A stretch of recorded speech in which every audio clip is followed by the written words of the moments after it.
before I answer it.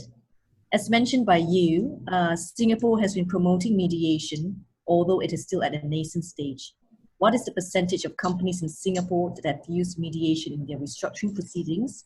And do you think that this will become more prevalent, especially for cross-border restructuring, for example, with the European and Japanese parties? If the companies participating in the mediation proceedings come from jurisdictions that are not party to the Singapore Convention, would this affect the adoption of mediation as a useful mechanism in cross-border restructuring? All right, I will take it question by question. With respect to your first question on the percentage of companies in Singapore that have used mediation in their restructuring proceedings, I do not know the answer, I have to say, but I would say it is very, very rare, extremely rare. It's something that's being promoted now, but I think a lot of the lawyers who are involved in this area of practice tend to be court-going lawyers and litigators.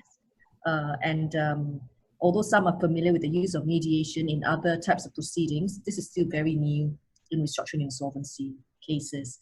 Having said that, like I said, because there is a conscious effort to promote this tool, you will see that the Mediation Center, together with IPAS, are trying to get together, various packages for teaching us how to conduct mediations in restructuring insolvency cases. Do I think it will become more prevalent? Yes, I think it will. In fact, I'm quite certain of it. It will become more prevalent, both not just in domestic cases, but also cross-border cases. And you mentioned what would happen if not all parties are signatories, or not all parties are from jurisdictions which are signatory to the Singapore Convention.